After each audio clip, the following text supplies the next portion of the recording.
Hi everyone, welcome back to the channel. And today I got another fan art video for you all. Today we're going to talk about Rand al'Thor, the primary protagonist of The Wheel of Time. So as usual, make sure you hit that like button and subscribe to the channel. And if you like my art, make sure you follow me on Instagram. So let's begin.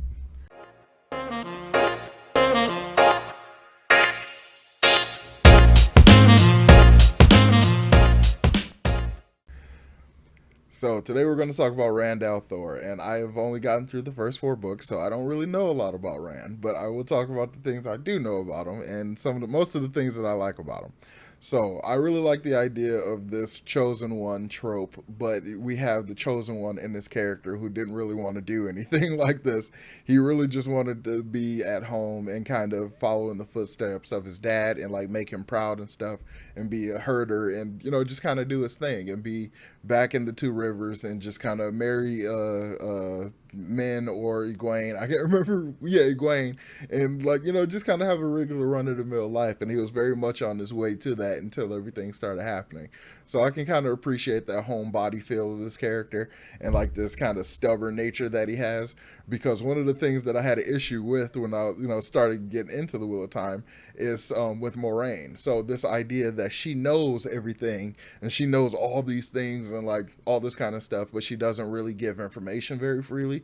She really kind of does this thing where she kind of leads you, and I don't really like that. So she was leading Rand through most of the story, and it was just kind of like bugging me. I'm like, dude, like be assertive, like because you're either going to help save the world or be the cause of major destruction of the world or something like that. So you need to be more autonomous in this situation. You need to say something, do something. Don't just get led around. Because granted, she's probably trustworthy, but it's like you need to be more proactive in your own destiny. So what happens later on is something I really enjoy when he starts to push back against him being led by Moraine. I thought it was really cool, and it showed a lot of good parts of his personality. It showed his stubbornness like majorly, because in book 4 there's just so much stubborn Rand that it almost gets frustrating, but it's a lot of fun to see that kind of personality is in there. He will be stubborn, he will fight for what he believes in. And we actually see a lot more of that too when he deals with the other nobles, when he's still at the before before he leaves to go do the thing with the Aiel and stuff, when he's still there dealing with the other royals and he's just got Calendar and stuff. Like even then he's like being very decisive and distinct, and he's kind of growing into this role of a leader. He's like already morphing more than, well, actually all of the three mains are morphing quite a lot, but he's got an interesting like development. He's coming from this place of I didn't want to do any of this kind of crap to, you know what, I'm going to do it. And I am at this point, I am tired of people, talking everybody's crap. Like, you're just going to do it this way because that's what I said, blah, blah, blah. So getting a lot of that stuff, I really appreciate. And this interesting dynamic he has, like, it's probably too soon to tell, but this whole like love thing he's got, like his whole relationship situation, it's very interesting because it very much like his first mention of love, like with Egwene and stuff, feels very much like proximity situation. Like we're in the same town, we know each other, grew up together, blah blah. So it's going to happen, betrothed, blah blah.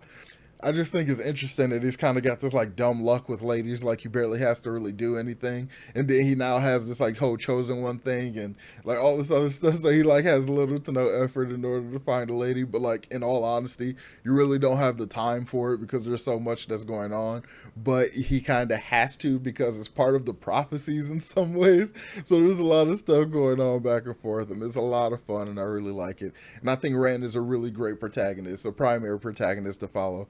I think it's really cool that Robert Jordan decided to like trust his audience enough to be able to take Rand out of the story for long periods of time and still trust that we will be like holding on to the story and wanting to know what's going on. I think that means that he has a lot of confidence in his characters, and I think that's well deserved because they're very well developed and very interesting, and I really like to read about them a lot. So I definitely can't wait to get into the next book, and I really hope you all like my fan art of Rand. This is going to be the first one. I have this other idea. I found this other pose of the actor, and I want to kind of do something using that reference. So make sure you're subscribed to watch that video coming up probably later in the month or somewhere around there. So yeah, make sure you hit the like button and subscribe to the channel and follow me on Instagram and leave me a comment to feed the YouTube algorithm. And I will talk to y'all next time. Peace.